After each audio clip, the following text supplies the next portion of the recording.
ಸಂತೋಷ್ ಸಾವಿನ ಪ್ರಕರಣ ಇದೀಗ ರಾಷ್ಟ್ರಮಟ್ಟದಲ್ಲಿ ಸದ್ದು ಮಾಡ್ತಾ ಇದ್ದು, ಪ್ರಕರಣ ಸಂಬಂಧ ಸಚಿವ ಈಶ್ವರಪ್ಪ ಅವರನ್ನ ಸಚಿವ ಸ್ಥಾನದಿಂದ ವಜಾ ಮಾಡಬೇಕೆಂದು ಆಗ್ರಹಿಸಿ ಕಾಂಗ್ರೆಸ್ ಆಗ್ರಹಿಸಿದೆ. ಇನ್ನು ಸಂತೋಷ್ ಆತ್ಮಹತ್ಯೆ ವಿಚಾರ ನವದೆಹಲಿಯಲ್ಲೂ ಕೂಡ ಪ್ರತಿಧ್ವನಿಸಿದ್ದು, ಗೃಹ ಸಚಿವ ಅಮಿತ್ ಶಾ ಅವರ ನಿವಾಸದ ಮುಂದೆ ಯುವ ಕಾಂಗ್ರೆಸ್ ಕಾರ್ಯಕರ್ತರು ಪ್ರತಿಭಟನೆ ನಡೆಸಿದ್ದಾರೆ. ನವದೆಹಲಿಯಲ್ಲಿ ಶಾ ನಿವಾಸದ ಎದುರು ಯುವ ಕಾಂಗ್ರೆಸ್ ಪ್ರತಿಭಟನೆ ನಡೆಸಿ ಕೇಂದ್ರ ಗೃಹ ಸಚಿವರ ನಿವಾಸಕ್ಕೆ ಮುತ್ತಿಗೆ ಹಾಕುವ ಯತ್ನ ಕೂಡ ನಡೆಸಿದ್ದಾರೆ.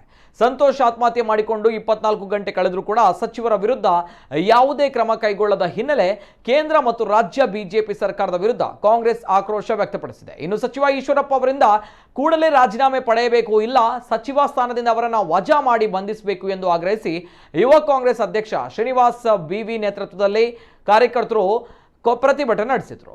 ಇನ್ನು ಬಿಜೆಪಿ ಕಾರ್ಯಕರ್ತನೇ ಶೇಕಡ 40ರಷ್ಟು ಕಮಿಷನ್ ಆರೋಪ ಮಾಡಿ ಆತ್ಮಹತ್ಯೆ ಮಾಡಿಕೊಂಡಿದ್ದಾನೆ. ಆದರೆ ಪಕ್ಷ ಇದುವರೆಗೂ ಕೂಡ ಯಾವುದೇ ಕ್ರಮಕ್ಕೆ ಮುಂದಾಗಿಲ್ಲ. ತಮ್ಮದು ಭ್ರಷ್ಟಾಚಾರ ರಹಿತ ಸರ್ಕಾರ ಎಂತಾರೆ. ಇದೀಗ ಸಚಿವರ ಮೇಲೆ 40% ಕಮಿಷನ್ ಆರೋಪ ಕೇಳಿ ಬಂದಿದೆ.